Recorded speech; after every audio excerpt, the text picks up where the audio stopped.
Où était Dadis Camara le 28 septembre 2009 entre 9 h et 16 h?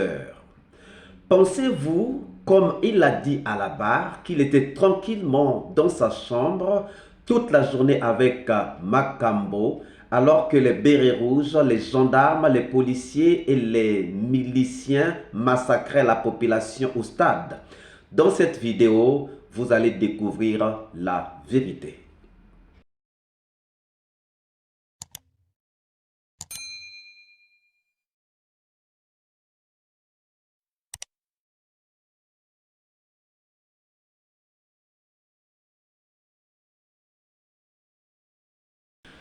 Bonjour, bonsoir, cela dépend de l'heure à laquelle vous regardez cette vidéo. Bienvenue si vous nous découvrez pour une première fois.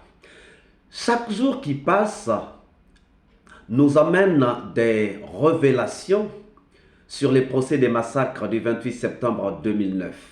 Au fur et à mesure que nous avançons vers la fin, que celle-ci soit encore loin, nous ne cessons de trouver des éléments qui permettent la manifestation de la vérité tant attendue pour tous. Il y avait une ambiguïté qui nous empêchait de voir très loin devant, mais nous n'avons pas hésité de vous exposer nos soupçons dans nos analyses que nous disons toujours ne pas être parole d'évangile, mais toujours soumise au choc des idées, car du choc des idées jaillit la lumière. C'est pour cela que nous respectons les avis contraires aux nôtres, car nous ne vivons pas dans un monde à sens unique du point de vue des opinions. Il y avait une barrière qui empêchait sûrement certains à bien voir le bout du tunnel de cette question: Dadis était-il finalement au stade? Cette barrière, cet obstacle, cette ambiguïté était la présence ou non de Marcel au stade. Aujourd'hui, c'est fait. L'équivoque est levé et donc nous pouvons regarder notre chemin et voir le bout du tunnel de plus en plus clairement possible. Maintenant que nous savons que Marcel était au stade, analysons donc la position de Dadis Camara. Dadis Camara est venu au pouvoir par coup d'État et de peur d'être renversé, il avait pris certaines précautions. Premièrement, 22 généraux sont envoyés à la retraite pour les mettre hors d'état de nuire. Deuxièmement, il s'entoure des gens fidèles. Troisièmement, il crée sa propre milice privée, Kalea. Qui donc étaient ces gens fidèles autour de Dadis? Autour de Dadis, on avait Sekouba Konaté, ministre de la Défense, on avait Pivi, ministre d'État chargé de la sécurité présidentielle, on avait Tchekboro, ministre d'État chargé de la lutte contre le grand banditisme et les narcotrafiquants, on avait Toto, ministre de l'Intérieur, on avait Toumba, garde du corps, on avait Marcel, bébé gâté, neveu, on avait Begré qui était le commandant du camp Kundara et on avait Makambo qui était le chef de son salon et bien d'autres. Mais ici, je vous prends les plus proches, la ceinture. Donc, Dadis ne pouvait que compter sur ces gens qui étaient autour de lui pour se protéger en cas de, car il savait qu'il y avait sûrement des mécontents quelque part. Maintenant, imaginons, Dadis pouvait-il être en sécurité loin de ces électrons qui gravitent autour de lui? Dadis pouvait-il en sécurité loin de sa ceinture? Ces gens que nous venons de citer. En réalité, nous dirons non. Dadis ne pouvait pas être en sécurité loin de ses électrons. Or, le 28 septembre 2009, Sekouba Konaté était en voyage. Tchekboro était au stade. Pivi soi-disant quelque part. Marcel confirmé au stade. Toumba confirmé au stade. Begré confirmé au stade. Makambo confirmé au stade. Donc, Dadis serait resté seul au camp sans sa ceinture. Non, ce n'est pas possible. Ce n'est pas possible. Dadis avait trop peur de ce qui pouvait se passer. Dadis avait fait une porte de secours parce qu'il craignait. Dadis avait envoyé les 22 généraux à la retraite parce qu'il craignait.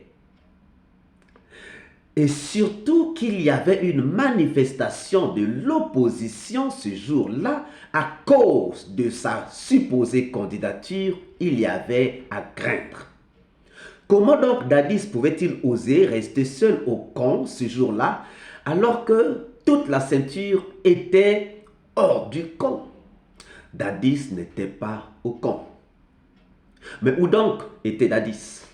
Où donc était Dadis?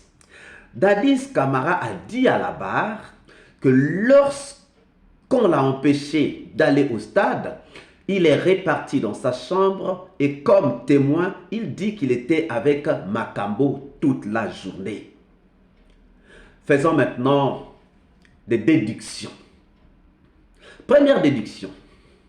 Puisque Dadis ne pouvait pas être loin de sa ceinture de sécurité, puisqu'il avait peur et que toute la ceinture de sécurité n'était pas au camp, donc Dadis ne pouvait pas être au camp. Donc Dadis n'était pas au camp.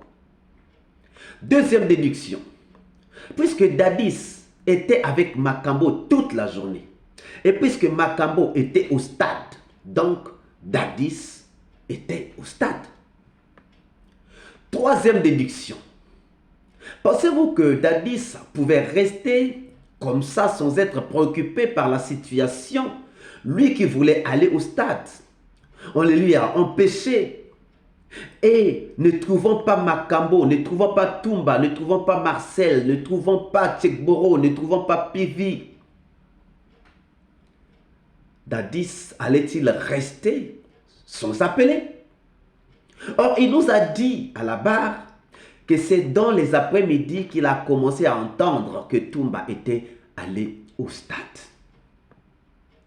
Connaissant Dadis et ne trouvant pas ceux qui l'ont empêché d'aller au stade, s'il était au camp, il serait parti au stade à leur insu. Donc Dadis n'était pas au camp. Où donc était-il? En réalité, Marcel était avec Makambo et Dadis, sortis ensemble par la porte de derrière de son bureau, dans un véhicule banalisé pour Dadis. Donc, quand Toumba dit avoir aperçu Marcel vers le pont de Madina, quand Toumba dit qu'il n'avait pas vu le président, c'est simple, c'est parce qu'il avait mal regardé. C'est parce qu'il avait fait attention seulement aux véhicules officiels, sans faire attention à tous les autres véhicules. Dadis, Makambo, Marcel étaient bien là avant d'être rejoints par Begré et Pivi pour passer à l'acte d'un massacre déjà planifié.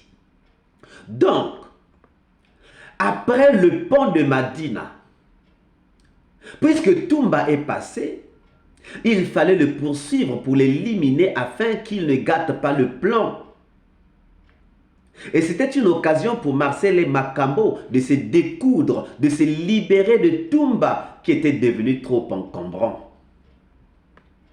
Mais comme ils ne pouvaient pas laisser Dadis dans la rue, c'est pour cela qu'ils se sont dirigés vers Marokana, d'où toutes les opérations ont été menées, d'où toutes les opérations ont été coordonnées, d'où toutes les opérations ont été surveillées. Les militaires étaient tous vers là-bas et ont profité de l'arrivée de Jean-Marie Doré parce qu'ils savaient que là, tout le monde était là, tous les leaders étaient là. Et Toumba, voyant déjà le danger pendant son parcours, était obligé de mettre les leaders à l'abri. Nous ne pouvons pas dire avec certitude que Dadis était au stade, mais puisque Marokana est tout près du stade, nous pouvons dire que Dadis était dans les environs du stade pour coordonner les activités du massacre. Et vous, que pensez-vous de la position de Dadis le 28 septembre 2009? Pensez-vous qu'il était tranquillement dans sa chambre toute la journée avec Makambo alors que les bérets rouges, les gendarmes, les policiers et les miliciens massacraient la population au stade?